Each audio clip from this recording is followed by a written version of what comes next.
Hello, Morongo Basin, and listeners around the world online at Z107.7 FM.com.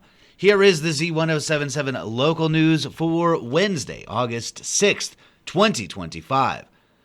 An alleged wrong-way DUI driver led to 2 collisions and serious injuries.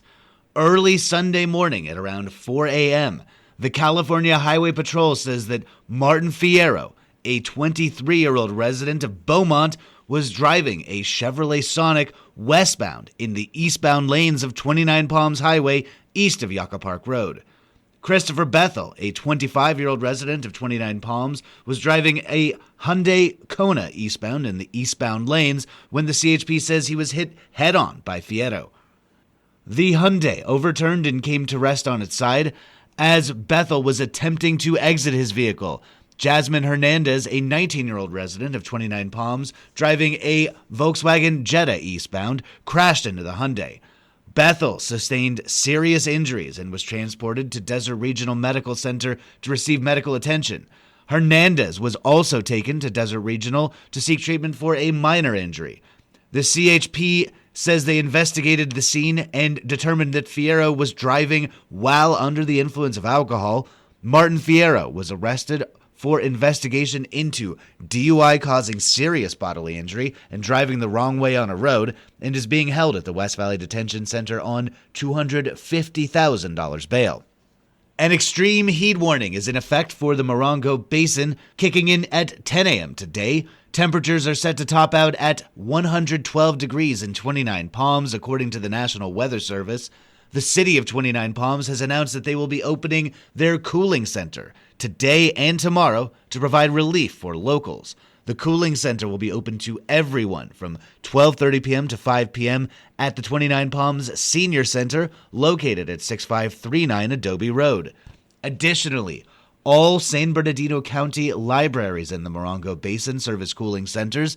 That includes the 29 Palms branch, located at 6078 Adobe Road, the Joshua Tree branch, located at 6465 Park Boulevard, and the Yucca Valley branch, located at 57271 29 Palms Highway. Our local libraries are open today from 11 a.m. to 7 p.m.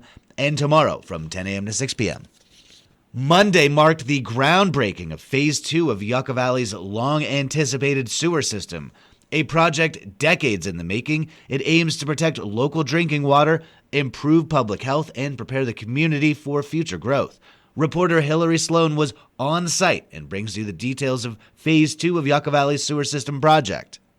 Community leaders, state and federal officials, and residents gathered Monday morning, August 4th, to celebrate the start of construction on Phase 2 of the High Desert Water District sewer system. Laurel Firestone, a member of the California State Water Resources Control Board, says the state had been a major funding partner since the project started in 2016. I spoke to her at the groundbreaking. So for this phase of the project, we provided a $103 million grant for this new collection system. And total for all the phases of the project since 2016, we've provided $248 million.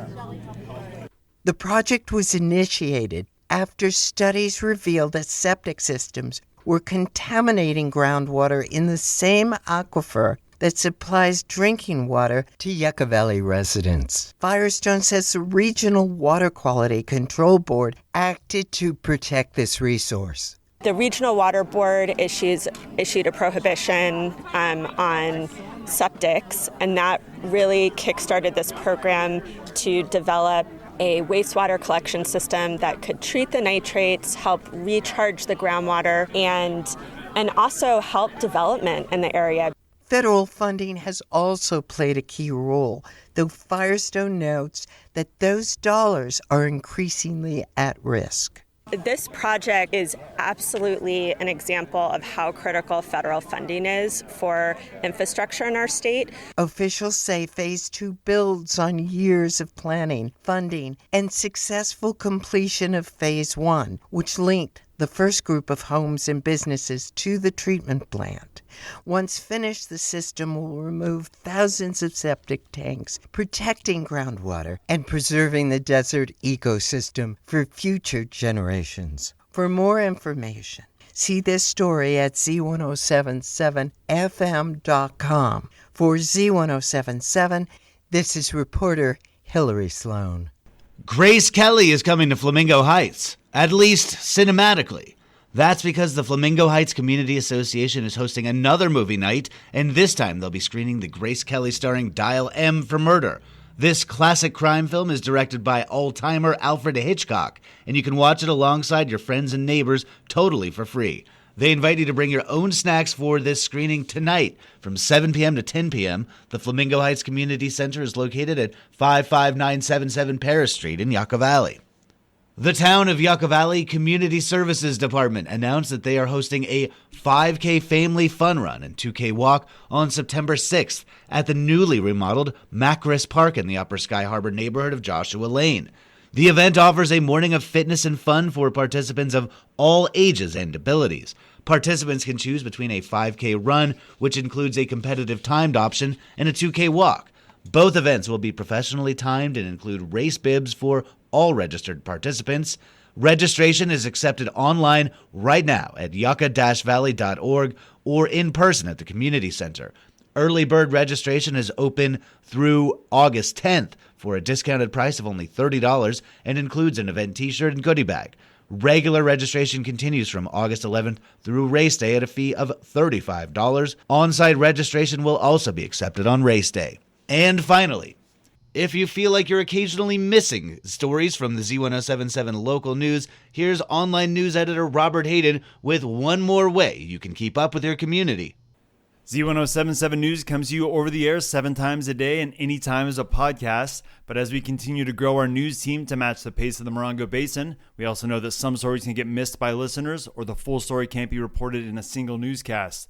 That's why we've started the Z107.7 email newsletter. Right now, it's just a weekly recap email sent out on Sundays. It has stories from the previous week that have longer versions that we couldn't play over the air, or smaller stories that may have been overlooked during a busy news week. It also contains that week's rundown of Z107.7's law enforcement reporting, calls from the San Bernardino County Sheriff's Department, crime and court reporting, fire calls, and anything else that is of the public interest for those living in the high desert. The newsletter's been out for just under a month and it's quickly growing, thanks to the listeners who have already provided feedback. We'd love to have you join up, and simple to do so. Just head over to z107.7fm.com/newsletter, enter in your name and email address, and you'll get an email confirming your subscription, and then you're in.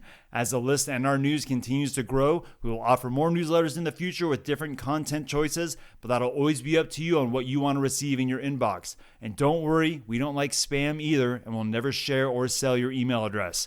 Z107.7 News has been broadcasting in the Basin for over 30 years, and that isn't going to change. But we know there are many different ways to consume your news, and we hope that the Z107.7 newsletter can become a part of your Sunday. You can head to our website and look for this story for all the ways you can stay connected to the Basin's only daily news source, and we'd love to hear your feedback too. That's all at Z107.7fm.com. Reporting for Z107.7 News, I'm Robert Hayden.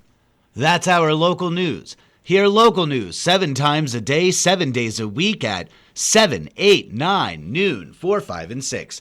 If you hear about news happening, let us know.